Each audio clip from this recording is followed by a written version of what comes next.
تشریف فرما جتنے بھی حضور کے غلام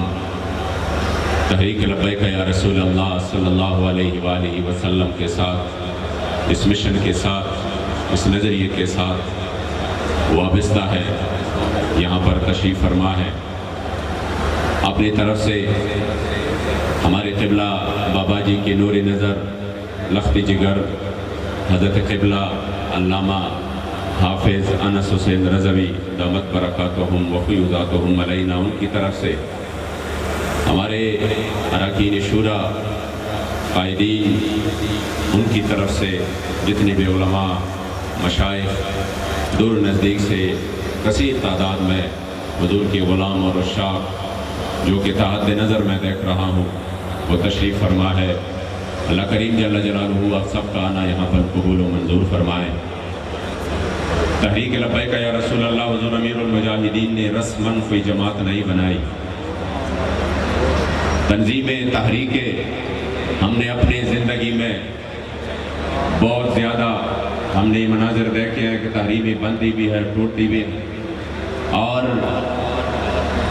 وہ اپنے دستور اور منشور بھی سامنے لے کر لوگوں کے سامنے بھی آتے ہیں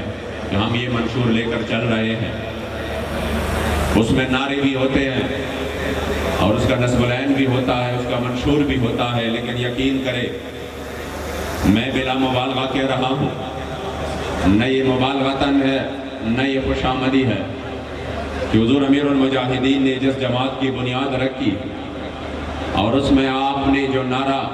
اس قوم کو دے دیا اور وہ تھا لبیک یا رسول اللہ، اور اس کا بالکل آسان مطلب تھا اور وہ یہی تھا جو کہ ملا علی قاری نے بیان کیا، لب لک البابین، یا رسول اللہ اگر آپ کے دین کے لیے، آپ کے عزت و ابرو کے حفاظت کے لیے، نظام مصطفیٰ صلی اللہ علیہ وآلہ وسلم کے لیے میری ضرورت پڑ جائے تو یا رسول اللہ میں ایک بار نہیں، جب ہم 3 بار کہتے ہیں تو اس کا مقصد یہی ہوا کہ یا رسول اللہ جب بھی ضرورت پڑے ہم ہر وقت آپ کے دین کے لیے حاضر ہیں۔ اور یہ بالکل رسماً نعرہ نہیں تھا، آپ نے دیکھ لیا حضور امیر المجاہدین نے اس قافلہ عظیمت کو جس انداز سے چلایا۔ 70 سال سے ہم یہ ملک جو اسلام کے نام پر بنا ہے، جس کے لیے ہمارے اسلاف نے بڑی قربانیاں دی ہے۔ میں ایک ویڈیو دیکھ رہا تھا، اس میں ایک بندہ کہہ رہا تھا کہ میں جب ہجرت ہو رہی تھی یہاں پر تو میں اپنی ماں کی گود میں تھا، میں ابھی 5 سال کا تھا، جب راستے میں ہمیں خبر ملی کہ کچھ سکھوں نے یہاں پر حملہ کرنا ہے اور وہ اس طرف آ رہے ہیں، تو وہ کہہ رہے تھے جو ہمارے بڑے تھے انہوں نے آپس میں مشورہ کیا کہ ہم آگے چلتے ہیں اور ان کا مقابلہ کرتے ہیں، کیونکہ ان کے بارے میں مشہور تھا کہ جب وہ حملہ کرتے ہیں تو اس کے بعد وہ نہ عورتوں کو چھوڑتے ہیں نہ بچوں کو چھوڑتے ہیں اور مردوں کے سامنے وہ آبروریزی کرتے ہیں، عزتیں تار کر وہ لوٹتے ہیں۔ اس وجہ سے انہوں نے کہا اگر ہم نے آگے بڑھ کر ہمیں اللہ نے کامیابی دی اور آپ نے نعرے تکبیر کے نعرے سنے تو ٹھیک ہے، ورنہ یہ جو سامنے دریا بہ رہا ہے، یہ جو بہت بڑے دریا ہے، اس میں سے آپ نے اپنے بچوں سمیت آپ نے چلان لگانا ہے تاکہ آپ کی عزت تو بچ جائے۔ وہ بندہ کہہ رہا تھا میں 5 سال اپنے ماں کے گود میں اور میری ماں جو ہے وہ اس دریا کے کنارے پر وہ انتظار کر رہی تھی کہ اگر ان کو شکست ہوئی تو میں نے اپنے اس لخت جگر کے ساتھ اس پانی میں کودنا ہے۔ یہ وطن اس طرح آزاد نہیں ہوا کہ امیر المجاہدین فرماتے تھے کہ اگر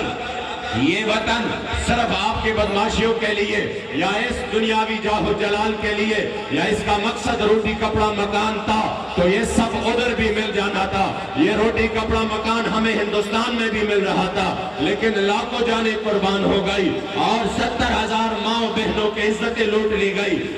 اس کے لیے نہیں کہ ادھر میٹرو نہیں تھا، ادھر روڈ نہیں تھے، ادھر ہاسپٹل نہیں تھے، ادھر ہمارے لیے اور سہولتیں نہیں تھی، نہ یہ سب کچھ ادھر موجود تھا، مگر جب ہمارے بزرگ قربانیاں دے رہے تھے صرف اس لیے کہ ہمیں ایک ایسا ملک چاہیے، ہمیں ایک ایسا وطن چاہیے جس میں سکہ اور نظام میرے مصطفی کریم کا چل رہا ہو۔ آج افسوس کی بات ہے لوگ تحریک لبیک یا رسول اللہ کو شاید ایک عام تحریک سمجھ رہے ہیں کہ یہ لوگ حادثتاً سامنے آئے اور اس طرح سامنے آئے اس طرح ختم ہو جائیں گے. میں نے کہا یہ تو اللہ اور رسول کی نظر عنایت سے قبلہ امیر المجاہدین جیسے شخصیت ہمیں ملے. یقین کرے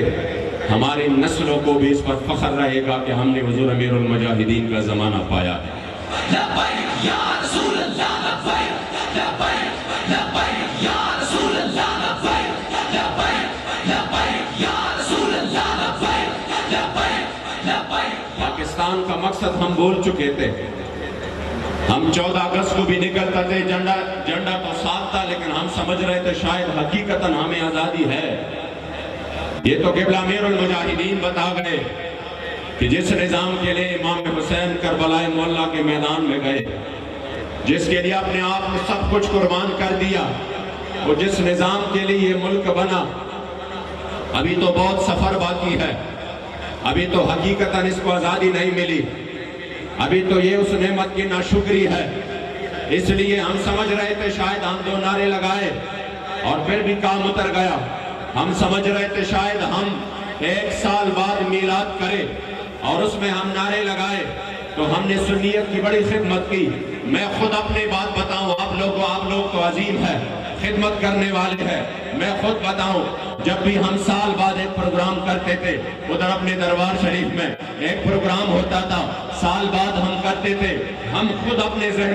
اپنے طور پہ یہ سمجھ رہے ہوتے کہ نہیں ہم نے بہت بڑا کام کیا, ہم سنیت کے لیے بہت بڑا کام کر رہے ہیں, ہم اس دین کے لیے بہت بڑا کام کر رہے ہیں. جب سٹیج پہ آتے تھے, ہمارے تقریر میلاد میں بھی ہم میلاد مناتے تھے اور جو ہمارے چاہنے والے ہوتے, جو سنی ہوتے, اس کے پاس جاتے تھے, لیکن 1 گھنٹہ کی تقریر پوری کی پوری میلاد پر ہوتی تھی کہ میلاد جائز ہے, مولا لکاری نے لکھا, فلاں نے لکھا, یہاں پر ہے, وہاں پر ہے, سارے تقریر اس پر ہوتی. اس کے بعد پھر ہم آ جاتے کہ جو ہم یا رسول اللہ کا نعرہ لگاتے ہیں یہ بھی جائز ہے, اس کے بارے میں فلاں نے لکھا, اور پھر آگے سے ہم مخالفین کو لتاڑتے. اس میں ہمارے سارے جو زندگی ہے وہ اس انداز سے گزر رہے تھے. کوئی نظام کے بارے میں کسی نے ذہن سازی نہیں کی کہ پاکستان میں اگر نظام مصطفیٰ ہو تو پھر یا رسول اللہ کا نعرہ بھی بلند ہوگا اور نظام مصطفیٰ بھی آئے گا. قانون میرے کریم آقا نے جس کے لیے مدینہ شریف سے نکل کر احد کے موقع پر اپنے تانت مبارک شہید کیے, وہ نظام بھی لاگو ہوگا. خدا کی قسم یہ مقصد سنی بھول چکے تھے. اگر اس مقصد کو سنیوں کے درمیان بلکہ پورے عالم اسلام کے درمیان پھر سے کسی نے بیدار کیا تو وہ اور کوئی نہیں تھا, وہ تھا حضور امیر المجاہدین رحمۃ اللہ. لبیک یا رسول اللہ لبیک لبیک لبیک یا رسول اللہ لبیک لبیک لبیک یا رسول اللہ لبیک لبیک لبیک یا رسول اللہ. قرآن قانون فخ الوطن کی نوی جدا ظالم من شیطان نوی نو شیطان بسوی من خلطان پاکستان وقت قرآن دا پارا چپا قرآن نوی رنا دا پاکستان بسوی او چھ قربانی شدہ محمد مصطفیٰ پا اسلام دا محمد امین پزر کے نور ارمان بسوی. انشاءاللہ تعالی باقی باتیں کل انشاءاللہ مرکزی جو نشست ہے جس میں ہمارے دلوں کی دھڑکن قائد عظیمت, اور میں اور کچھ نہیں بتاؤں گا ان کے بارے میں, اپنے قائد کے بارے میں صرف ایک جملہ, اس جملے نے مجھے اتنا لطف اور مزہ دیا ہے کہ میں نے پچھلے جمعے کو بھی بیان کیا. ہری پور جیل میں جب میں تھا تو میرے قائد کا مجھے پیغام ملا, اور اس پیغام میں کیا تھا, واللہ آپ خوشی سے آپ جوم جائیں گے اور آپ فخر کریں گے کہ اللہ کریم نے ہمیں ایسا قائد عطا کیا ہے. ہم نے سنا تھا آثار الآباء توجد فی الابناء, لیکن خدا کی قسم ہم نے دیکھ بھی لیا. ہم نے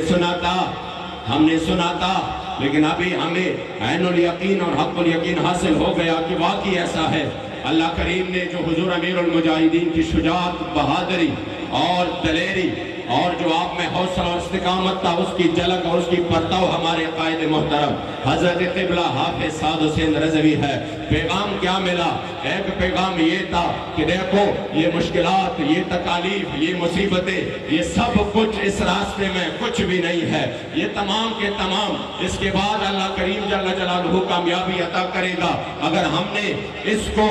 اس انداز سے قبول کیا کہ یہ تو اس راستے کے لیے لوازمات میں سے ہے۔ آپ نے فرمایا اگر ہمارے پڑوس میں جنہوں نے 20 سال اس انداز میں گزارے، گوانتانامو بے میں گزارے، جانوروں کی طرح ان کو رکھا گیا، کس کس انداز سے ان پر ظلم کیا گیا، مگر آج وہ پورے آب و تاب کے ساتھ اسلام کے طاقت کے ساتھ میدان میں ہے۔ آپ نے ایک قرآن کی ایک آیت کا ایک حصہ ارشاد فرمایا اور وہ یہ تھا لا تحزن ان اللہ معنا۔ مجھے کہا امین صاحب کبھی پریشان نہیں ہونا، کبھی یہ پریشانی نہیں کہ میں کوٹ لکھپت میں ہوں، شورا بلکوٹ لکھپت جیل میں ہے، کوئی کیمپ جیل میں ہے، ہزاروں کارکن قیدوں میں ہے، کئی 100 مقدمات بن چکے ہیں جس میں اگر صرف شناخت پریت پر اور جس میں اگر ریمانڈ پر بھی بندہ اس میں لیا جائے بغیر اس کے کہ وہ مجرم ہے تب بھی 14-20 سال لگتے ہیں، کوئی مسئلہ نہیں ہے۔ انہوں نے کہا